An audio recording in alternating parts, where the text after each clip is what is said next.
l'Éternel vous bénisse encore ce matin parce que nous sommes là, partager la parole de Dieu. Aujourd'hui, nous allons voir notre troisième partie parce que c'est notre troisième mardi de notre direct où nous parlons sur les événements actuels par rapport à la prophétie biblique, à la lumière de la prophétie, pour ôter plus la confusion au milieu de nous.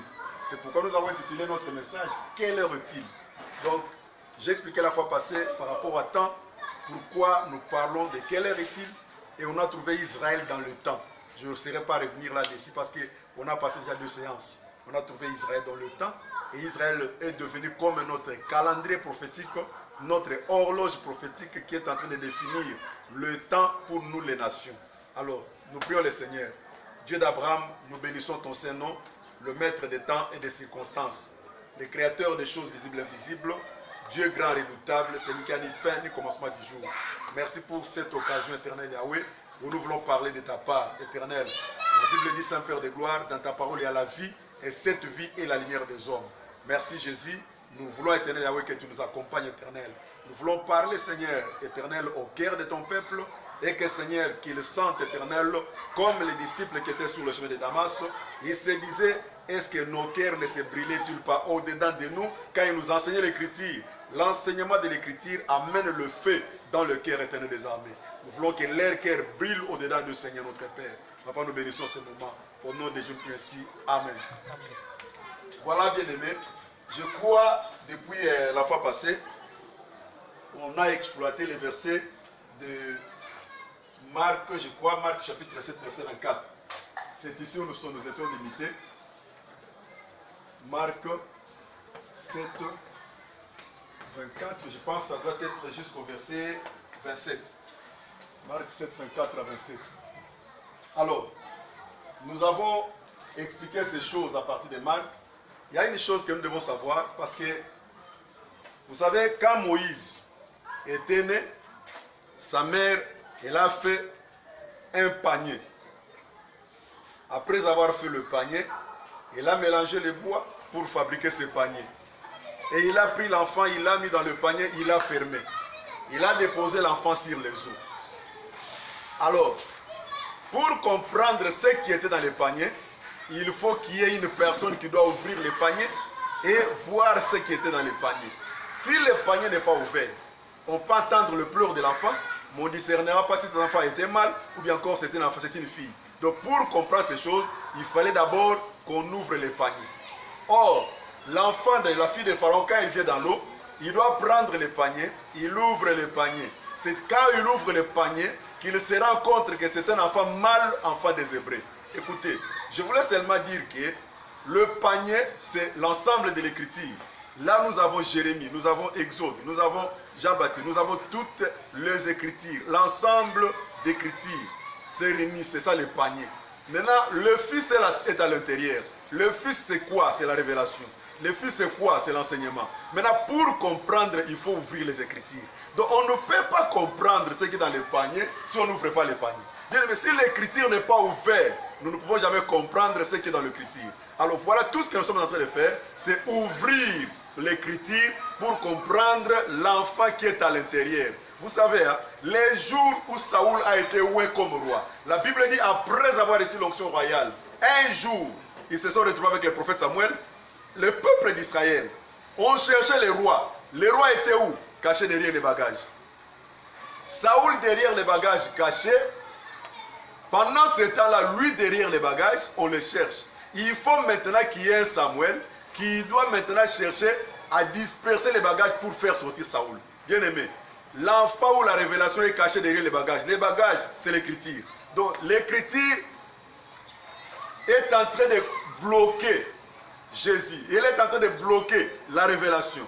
Maintenant, il faut qu'il y ait un Samuel, c'est-à-dire un prophète, un ministre de Dieu, qui doit ouvrir cette écriture, qui doit faire que l'écriture fasse sortir la révélation. Voilà bien dans le Seigneur. Là, nous disons encore plus loin que non. Pour que Samson retrouve les miels, il fallait qu'il déchire les lions. Si les lions n'est pas déchiré, le miel ne viendra jamais. Plus loin encore, nous voulons dire que pour que Moïse donne de l'eau au peuple d'Israël, il fallait qu'il frappe les rochers. Si le rocher ne fait pas la feinte, c'est-à-dire l'eau ne sortira jamais. Il faut que Moïse frappe les rochers, alors quand les rochers donnera de l'eau, bien aimé. Or, tout c'est ce que je suis en train d'expliquer, c'est l'œuvre d'un ministre de Dieu. Le ministère, c'est rendre facile ce qui est difficile. C'est l'art de faciliter les choses. Bien aimé, je vais vous dire une chose. Vous savez, quand Dieu appelle Moïse, il doit prendre Moïse. Il savait que le chemin ou la mission que je donne Moïse, c'est vers le désert. Il doit prendre Moïse dans le désert. C'est que quand Moïse fuyait Pharaon, c'est Dieu qui lui a permis qu'il entre dans le désert.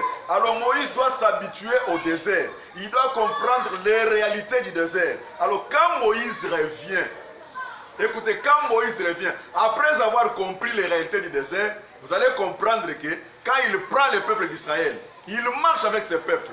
Là où il arrive, pour le peuple d'Israël, c'est encore étrange pour le désert. Mais attention, quant à Moïse, il n'y avait pas quelque chose d'étrange. Pourquoi? Parce que Moïse était déjà quelqu'un qui a déjà marché autrefois dans le désert. C'est que pour que Moïse, comprenne le désert, il ne le fait pas au même moment avec le peuple. Il doit partir d'abord lui-même, après il viendra prendre le peuple. C'est qu'un ministre de Dieu, il doit nous expliquer ce que nous ne comprenons pas. Ce que l'Église ne comprend pas, c'est ce que le ministre de Dieu peut nous expliquer. C'est que s'il arrive que non, le ministre de Dieu n'arrive pas à nous expliquer, bien aimé dans le Seigneur, là où il n'y a pas le ministère. Là où il n'y a pas là où nous disons qu'il n'y a pas de ministère. Pour qu'on parle de ministère, il faut d'abord qu'on nous explique ce que l'Église ne comprend pas. Voilà pourquoi nous avons dit ceci. À partir d'ici, nous avons remarqué à partir d'ici, le peuple est venu. Plutôt, Jésus était là. Jésus a quitté Israël. Il a quitté Israël après la première multiplication des pains. Il est allé vers les nations. C'était à Tyr et Sidon. Quand il arrive à Tyr, j'ai expliqué la fois passée, j'ai dit, à Tyr, il est allé chercher les bois. Les bois de Tyr, c'est pour bâtir le temple. Parce que quand Salomon bâtit le temple, il est allé prendre les bois. C'était à Tyr que Salomon est allé prendre les bois. Il a pris les bois à partir de Tyr et l'a mené. C'est pour dire que quand Jésus va vers le Tyr, c'est pour aller chercher les bois. Quels sont ces bois? C'est nous les nations. C'est nous les nations. Or, j'ai expliqué, j'ai dit, les bois qu'on a fabriqués les temples, ce n'était pas seulement les bois de Tyr, mais c'était les bois qui étaient en Égypte mélangés avec les bois de Tyr, qui étaient plutôt en Israël, mélangés avec les bois de Tyr. Bien aimé dans le Seigneur. C'est que quand il vient ici, nous disons que dans la maison il est entré, il s'est caché. Il y avait une femme cananéenne. Cette femme a compris que Jésus était là. Elle est venue vers Jésus. Bien aimé, je vais expliquer une chose. La femme cananéenne qui vient vers Jésus, regardez bien. Femme cananéenne. Donc elle est une femme de Canaan. N'est rien autre que l'enfant de Canaan.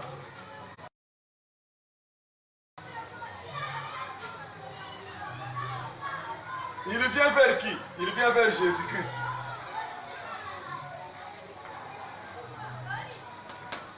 Jésus c'est qui? C'est l'enfant de Japheth. Donc ici nous sommes dans la famille de Noé. Donc c'est l'enfant de Cana, l'enfant de Chan plutôt, excusez-moi, l'enfant de Chan. Je parle de Chan parce que c'est lui le père. L'enfant de Chan qui vient vers l'enfant de Japheth. Ici nous comprenons une chose. Pourquoi l'enfant de Chan doit venir vers l'enfant de Japheth? Jésus qui est de la postérité de Japheth, Cananéen qui est l'enfant de Chan. Parce que Chan ici, c'est lui qui a découvert où son fils Cana ici a été maudit. Cana maintenant c'est une terre maudite. Maintenant Cana étant une terre maudite, qu'est-ce qui doit se passer? Il faut maintenant que Dieu chasse les habitants de Cana pour les donner à un autre peuple. C'est-à-dire, quand Israël vient, Dieu doit chasser les habitants de Cana, il chasse les enfants de Chan pour donner Cana aux enfants de Japheth. C'est-à-dire, là nous parlons d'Israël, aux enfants de Japheth. Il donne maintenant Cana aux enfants de Japheth. C'est qu'il chasse les habitants de Cana, il donne à un autre peuple. Or, quand nous regardons bien, que le véritable Jésus-Christ, c'est Christ qui est le véritable Cana. Christ étant le véritable Cana, Cana était une fois une terre de malédiction, mais autrefois, il est devenu un pays qui coule le lait et le miel. Or, Jésus a été autrefois malédiction. Et étant malédiction, et il est devenu notre salut. Attention, ici, Dieu a chassé les Israélites dans cette terre pour donner aux nations. C'est comme ça qu'ils ont manqué la terre. Ils ont manqué la terre de l'Égypte, plutôt de Canaan. Le peuple d'Israël, plutôt, ils ont manqué la terre de Canaan qui est Jésus, le peuple d'Israël, pour nous donner nous les nations. C'est que c'est là où nous sommes entrés, ici, nous en tant que nation. Bien aimés, j'aimerais que vous me compreniez aujourd'hui attentivement, parce que je suis en train de vous amener quelque part. Je veux que tu sois attentive pour nous suivre et comprendre la pensée que nous sommes en train de faire. Canaan ici, une terre maudite, il devient une terre de bénédiction. Je voulais dire que Ruben qui a été maudit par son père Jacob, ce Ruben-là viendra un jour, un homme de la bénédiction devant Moïse, quand Moïse dit que Ruben vive. Ruben doit vivre. Pendant que c'est Ruben ici que Moïse dit Ruben vive, c'était un Ruben qui était maudit. Or, quand Jacob bénissait ses enfants, il a dit Ruben, il a dit, je vais lire la bénédiction prophétique, excusez-moi. Nous voulons avoir la précision, comme on est en train d'enseigner.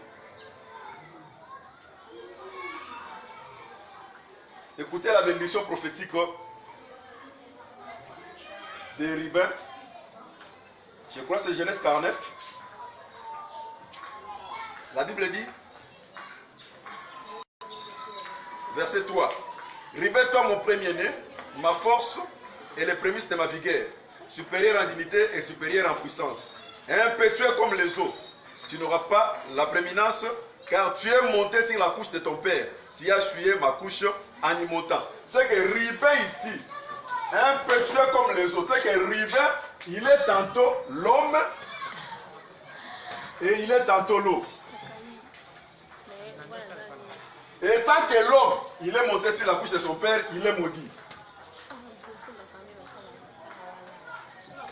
Mais tant que les eaux, il est impétueux. Et tant que les eaux, Ruben est impétueux. Ici, nous sommes en train de comprendre que c'est Ruben ici, qui est maudit ici, en tant que l'homme. Au temps de Moïse, Ruben devait être béni. Ici, nous retournons dans la pensée du commencement, pour dire que Ruben est l'image d'Israël. C'est-à-dire ici, il a perdu le Messie. Ici, il retrouve ce Messie qui a été perdu. C'est-à-dire quoi? Bien aimé, j'ai expliqué la fois passée. J'ai dit, ici qui est chez nous, il doit retourner un jour aux Juifs. C'est-à-dire, Abraham pouvait donner des offrandes. Il donne les sacrifices. Il fait tout ce qu'il pouvait faire. Mais il lui restait une chose.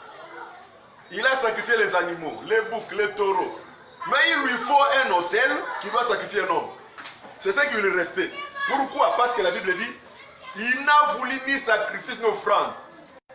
Mais il m'a formé un corps, je viens dans un rouleau du livre pour accomplir ta volonté. C'est qu'il faut qu'Abraham sacrifie l'homme. Or, l'homme qui monte sur l'autel, quand Abraham prend son fils Isaac, il l'amène vers l'autel. L'Isaac qu'on amène vers l'autel, Abraham en lui, il sait bien que cet enfant ne mourra jamais. C'est pourquoi il y a son serviteur à l'obit. Botikalao, moi je vais l'adorer avec l'enfant, mais nous reviendrons. Mais il allait sacrifier l'enfant. Comment il a su qu'il va revenir avec l'enfant? C'est parce qu'Abraham savait que non, cet enfant qui doit monter sur l'autel, il ne restera pas sur l'autel parce que sa mère l'attend à la maison. Donc, Isaac devait retourner auprès de Sarah. Ici, je prends Isaac comme Israël, comme plutôt. Je prends cet enfant comme Jésus. Jésus qui est monté sur l'autel.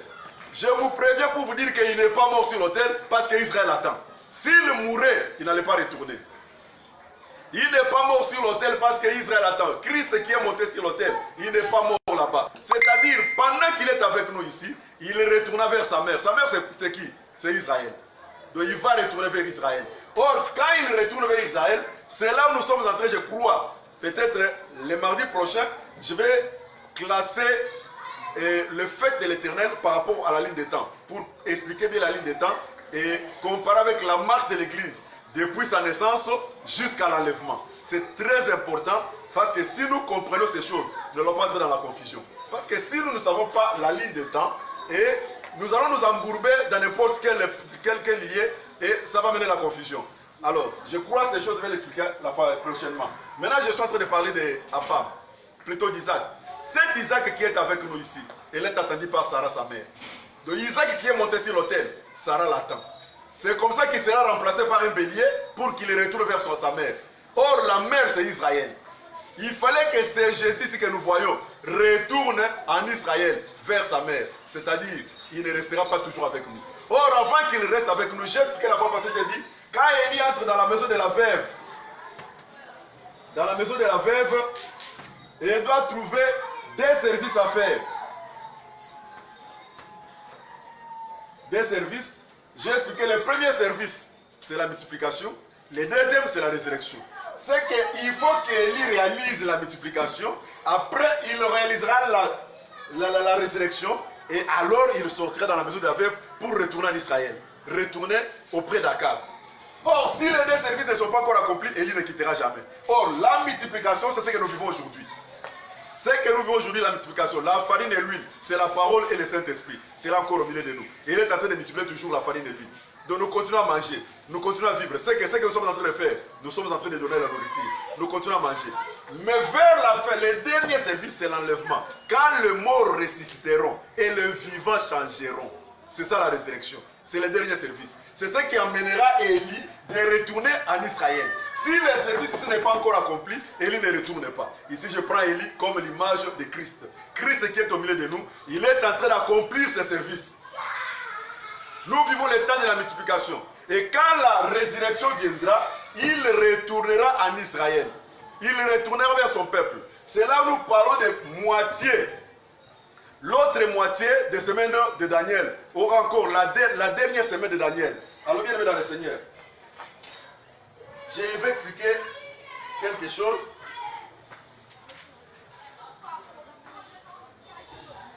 Vous savez, il y a une chose.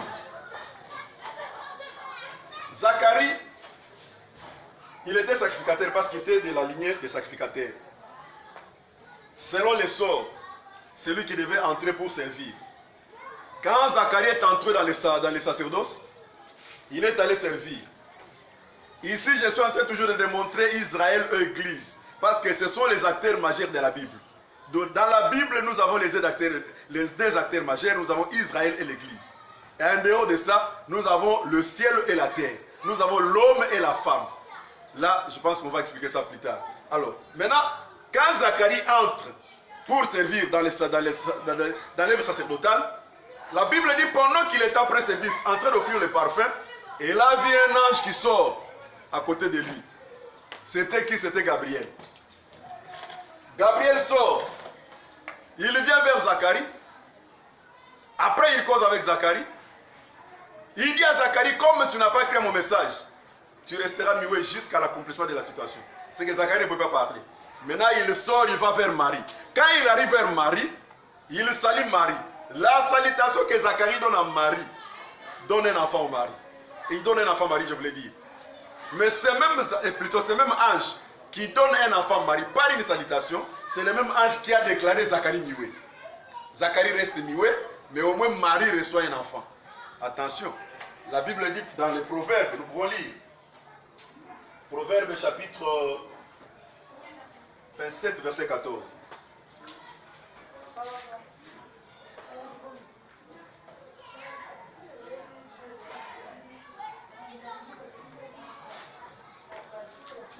Proverbes chapitre 27, verset 14.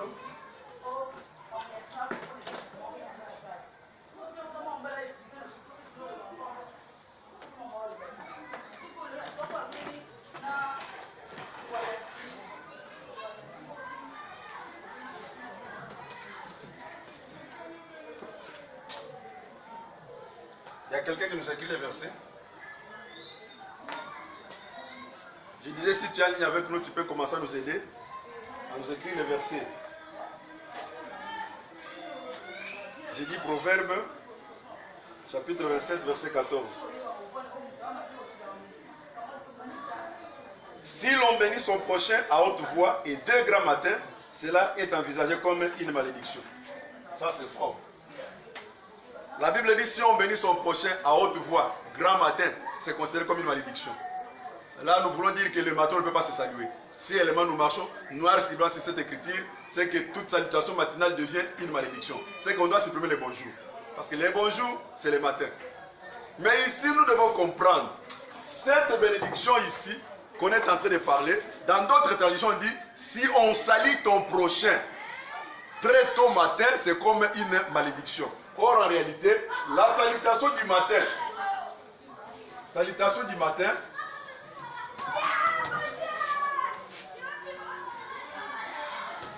n'est rien autre que l'enseignement de la loi. La salutation du matin n'est rien autre que l'enseignement de la loi. Et si la salutation du matin, c'est l'enseignement de la loi, c'est que la salutation du soir, c'est la grâce.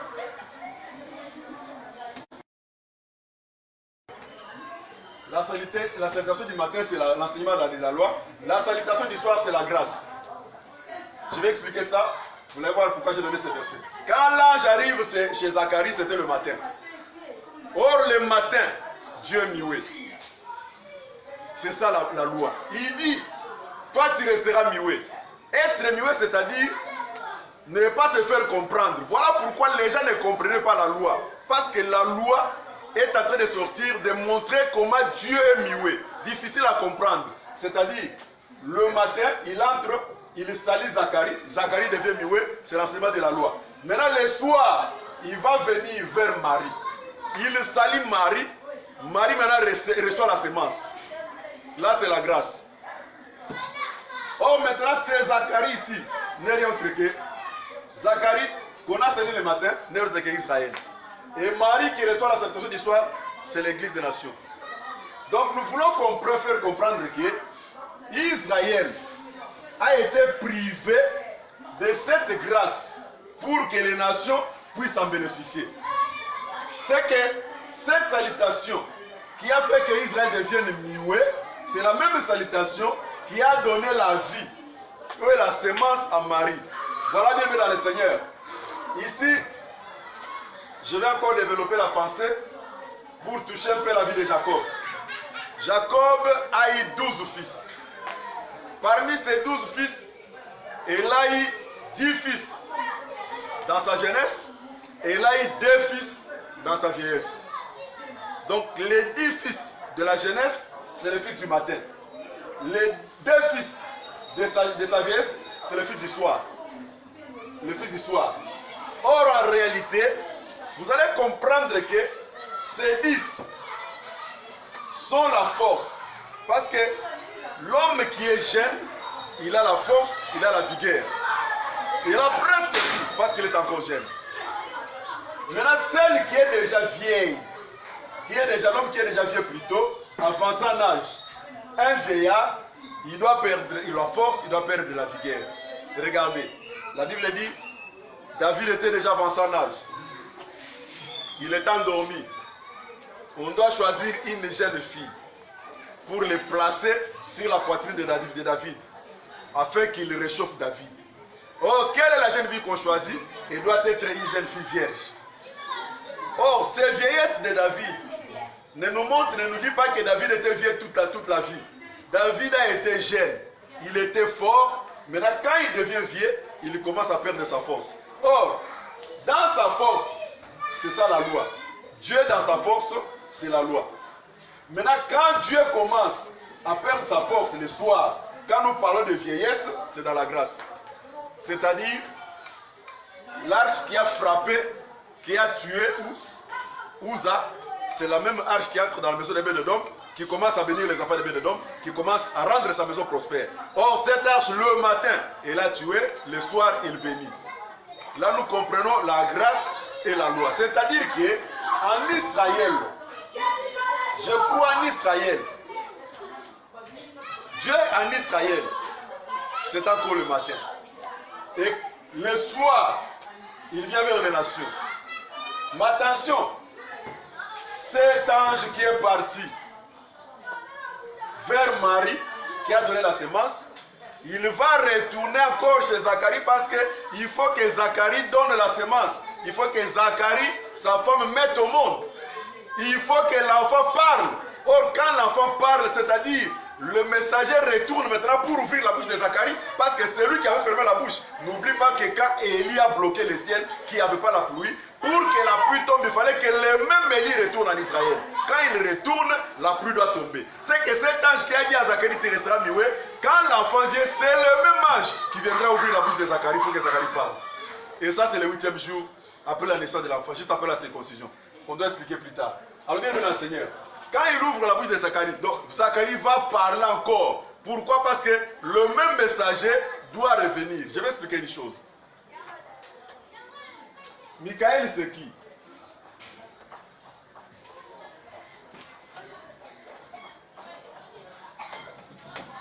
Gabriel, c'est qui?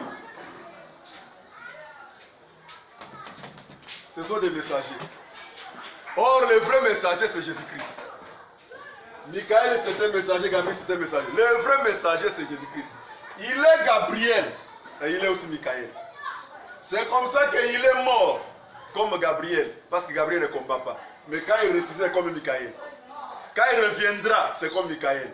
Alors je disais que le même ange ici, Jésus, qui a fermé la bouche de Zacharie et qui revient pour ouvrir sa bouche juste à la naissance de Jean-Baptiste. Quand l'enfant est né, bien aimé dans le Seigneur. Regardez, quand Dieu appelle Moïse pour construire le tabernacle, Moïse vient.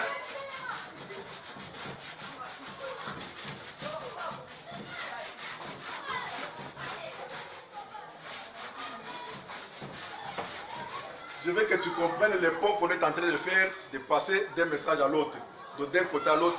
Il y a toujours les ponts que je fais. Si tu n'es pas prudent, tu ne vas pas me comprendre. Voilà pourquoi je demande ton attention. Soyez vraiment attentifs.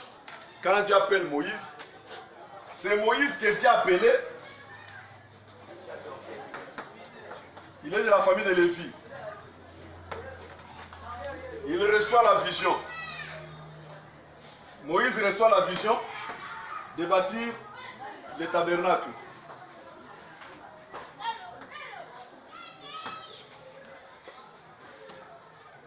Après, c'est Moïse qui reçoit la vision de bâtir le tabernacle. Mais Moïse ne va pas bâtir. Il descend, il doit choisir Betsaël. Betsaël que Moïse doit choisir, il est de la famille de Juda. Lui n'a pas reçu la vision, mais lui doit construire.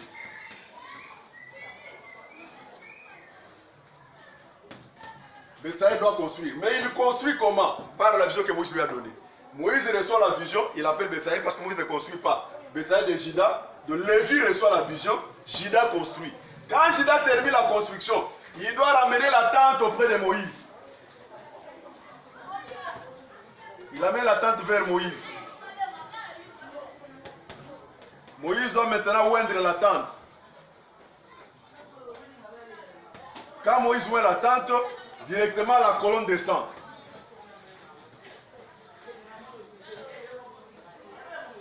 La colonne descend. C'est-à-dire, Lévi reçoit la vision. Il dit à Bethsaïda, il dit à Juda, Juda construit. Comme la vision venait de Lévi, Juda doit ramener la construction, la tente auprès de Lévi. Quand il arrive chez Lévi, qui est Moïse, la tente, après la colonne va descendre. C'est comme ça, bien aimé. Avant d'avancer, je vais expliquer ce que je suis en train de dire ici. Nous avons Jean-Baptiste qui a reçu la vision de Messie. Jean-Baptiste est de la famille de Lévi. Il reçoit la vision. Or, quand nous parlons de Messie, n'oublie pas que c'est lui le véritable tabernacle. Donc, c'est lui le tabernacle.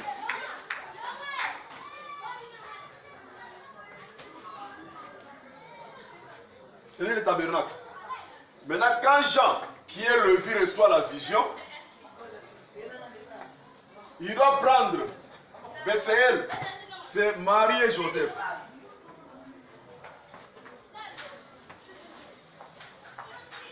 Marie et Joseph sont de quelle tribu? De la tribu de Juda.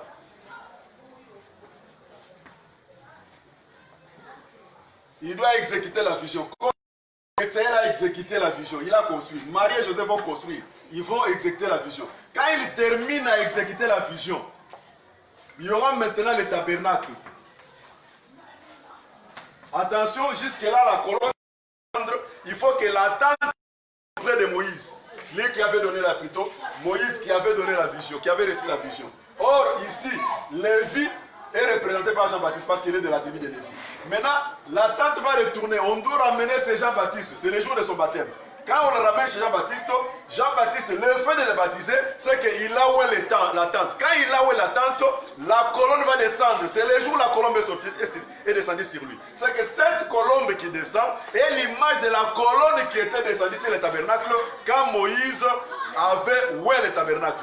Or, ici Jean-Baptiste, qui est de Lévi, doit maintenant oindre le tabernacle le jour où Christ a été baptisé. Quand on le baptise maintenant, et pendant ce temps-là, la colombe va descendre.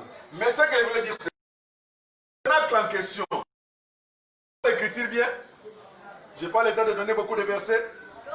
Et je crois verset Nombre dans chapitre 25. Lisez tous les chapitres, vous allez voir que le tabernacle était carré. Parce que chaque côté avait 50 coudées.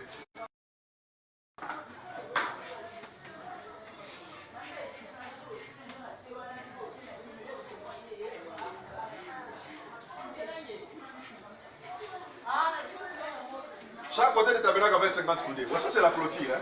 Je parle de la clôture. Chaque côté de la clôture avait 50 coudées.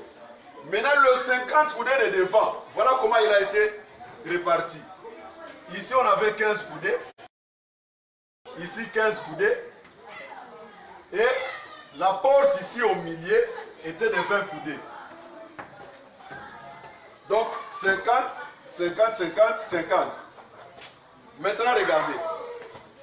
Quand nous regardons la porte ici, nombre nous dit, le nombre 20, c'est le nombre de guerriers.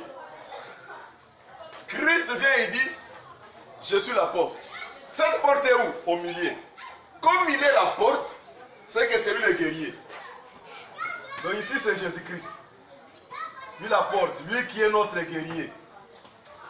Voilà pourquoi tous les démons vont te respecter au nom de Jésus. Tous les esprits vont te respecter au nom de Jésus. Parce que c'est lui notre guerrier. C'est dans son nom que nous chasserons les démons. C'est dans son nom que nous déclarerons des choses. C'est dans son nom que nous guérissons les malades. Parce que c'est lui le guerrier. Alors bien dans le Seigneur. Maintenant, le 15 coudées, plus 15 coudées ici, ça nous donne 30. Parce que les deux côtés ici, si on la porte, les deux ici donnent 30. 30 coudées. Or, 30 cycles selon l'écriture n'est rien autre que l'estimation de la vie d'une femme. 30 cycles, c'est l'estimation de la vie d'une femme. Je peux chercher l'écriture pour lire ça, pour avoir un peu la précision.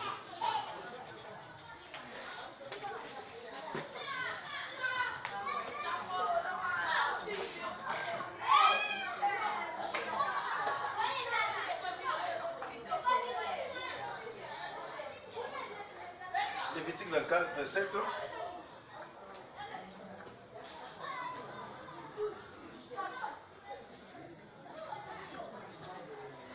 Verset 4. Si c'est une femme, ton estimation sera de 30 cycles. Si c'est une femme, ton estimation sera de 30 cycles. C'est que nous comprenons que 30 cycles, c'est l'estimation d'une femme. Maintenant, pourquoi 15-15 n'est rien autre que Léa et Rachel. Là, nous comprenons qu'au milieu, ça devient Jacob, le véritable Jacob. Léa et Rachel. Je vais retourner ici pour expliquer Léa et Rachel. Pourquoi j'ai dit Léa et Rachel? Jacob, quand il arrive dans la maison de Laban, il doit envier la fille cadette de Laban qui s'appelait Léa. et qui s'appelait Rachel, excusez-moi. Il doit envier Rachel. Il doit travailler 7 ans. Le 100 ans que Jacob doit travailler, c'était pour avoir Rachel. Il travaille pendant 7 ans. La nuit, Laban vient. Au lieu d'introduire Rachel comme était Jacob, comme Jacob voulait, il introduit Léa à la place de Rachel. Jacob se réveille, il trouve qu'il est avec Léa. Il s'exclame, mais pourquoi? Son père lui dit non, attention, on ne peut pas donner la cadette avant l'aîné. Donc si tu vas encore avoir la cadette, tu dois encore retravailler 7 ans. Il a retravaillé 7 ans et il a reçu maintenant la femme. Donc il a reçu maintenant Léa et Rachel. Mais Léa est entrée dans le mariage quand? C'était la nuit. C'était la nuit que Léa est entrée dans le mariage. Or, le véritable Jacob, quand il est venu, lui, Jésus-Christ de Nazareth, après avoir travaillé vers la fin de son service sur la croix, la Bible dit, il y eut des ténèbres. Pendant ces ténèbres, c'est là où Dieu a introduit l'Église des nations. Or, quand lui-même est venu, il a dit, le salut vient des Juifs. Il dit, je suis venu chercher les brebis perdues d'Israël. C'est qu'il était très clair pour dire qu'il est venu uniquement pour Israël. Mais vers la croix, pendant ces ténèbres-là, Dieu introduit les nations. C'est que maintenant, il se retrouve avec Léa et Rachel. Voilà pourquoi sur la croix, il devait mourir au milieu de 4 brigands. Au milieu de 2 brigands plutôt. Léa à sa droite, Léa à sa gauche. Lui au milieu. C'est-à-dire, à la droite, ces 2 brigands, ce sont les 2 peuples. Israël et nation. C'est pourquoi l'un des brigands dit, il dit à Jésus, souviens-toi. Parce que lui a reconnu. Il dit, moi je suis pécheur. Je reconnais mes erreurs. Toi tu es innocent. Tu es en train de mourir comme ça. Mais souviens-toi quand tu viendras. Il dit à Jésus, et Jésus lui dit, ce soir tu seras avec moi dans le paradis. Donc ce brigand qui est allé avec lui, c'est l'église des nations. Et l'autre brigand qui est resté, c'est Israël. Voilà bien dans le Seigneur. C'est comme ça que nous sommes en train d'expliquer le devant de tabernacle. 15, c'est Léa et Rachel, Israël et nation. Et au milieu, c'est lui-même, Jésus-Christ. Les 20 coudées du milieu, c'est lui-même Jésus-Christ.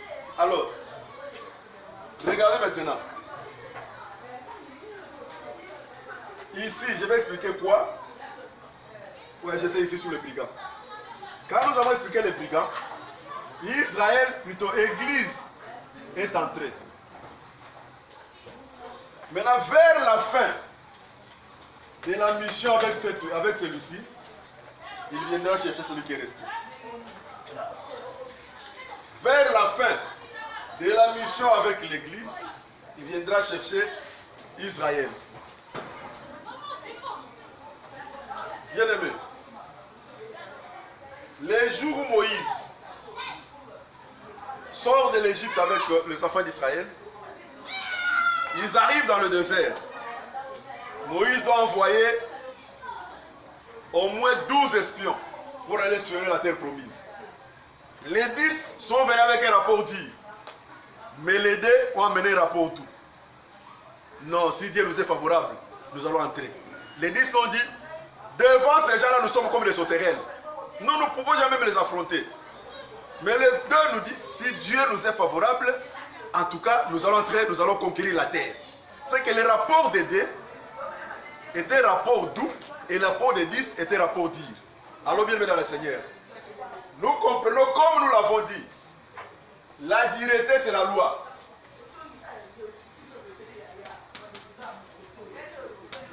Et la douceur, c'est la grâce.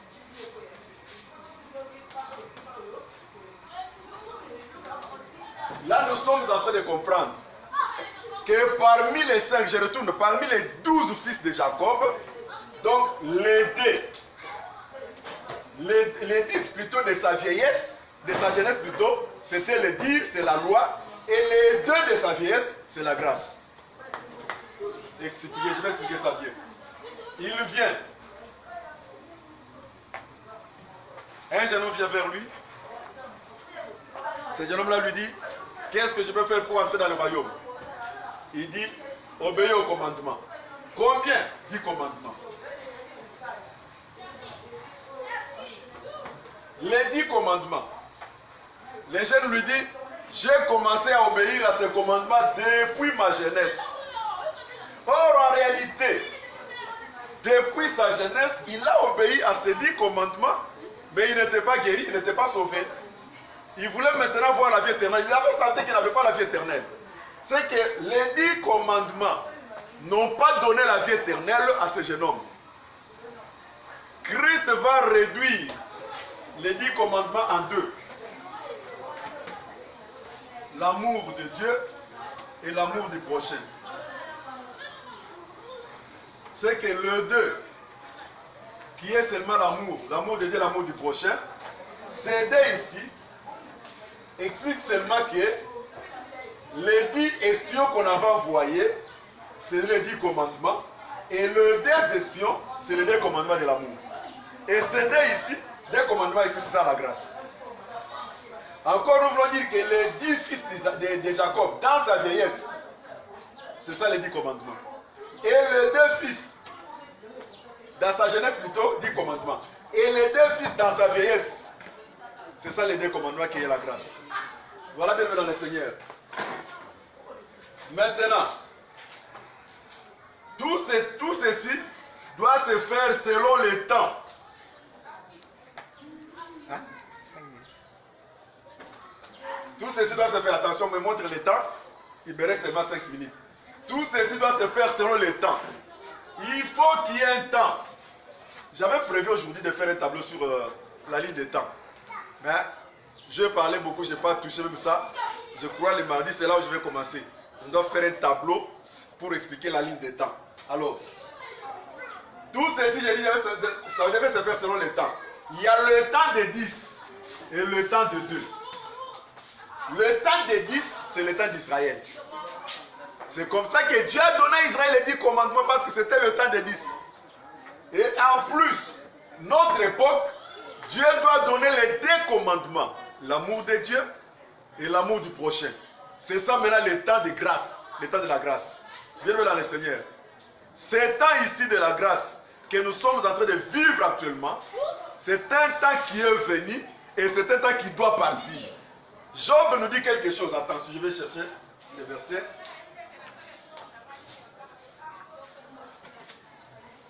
Laisse-moi lire Job.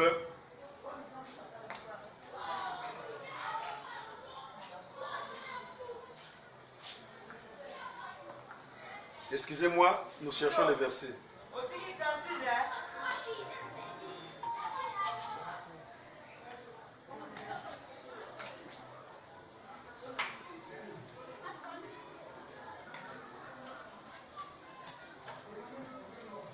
Si on ne les retrouve pas, on doit vous les donner même après. On doit faire l'effort de retrouver les versets en question.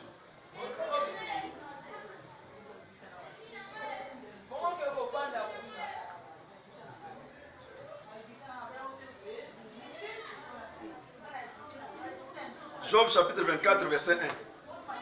Il dit ceci. Pourquoi les tout-puissants ne mettent-ils pas des temps en réserve et pourquoi ceux qui les connaissent ne voient-ils pas ces jours? Pourquoi les tout-puissants ne mettent-ils pas des temps en réserve? Oh non, ça, quand je pose la question, donc il voulait savoir s'il y a un temps mis en réserve. Il dit pourquoi les tout-puissants ne mettent-ils pas les temps en réserve? Bien aimé.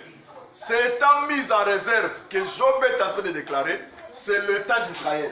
Parce que tout le temps d'Israël qu'on croyait consommer, ce n'était pas consommé. Il y avait une semaine qui a été mise en réserve. Et cette semaine est égale à 7 ans. C'est ça le temps que Job est en train de demander, le temps que le Tout-Puissant n'a-t-il pas mis en réserve. Pourquoi? Parce que son peuple ne peut pas périr comme ça. Il faut qu'il y ait un temps mis en réserve. Bien aimé. Ce temps mis en réserve, c'est les 7 ans ici. Alors, aussi longtemps que nous sommes ici, sur les 2 commandements, Dieu est en train de collaborer avec l'Église. Il est en train de collaborer avec une femme. Israël doit être quelque part. Israël doit être quelque part. Souvenez-vous, je crois quand je vais expliquer les 10 vierges, parce que on va expliquer les 10 vierges par rapport à l'église, vous allez comprendre.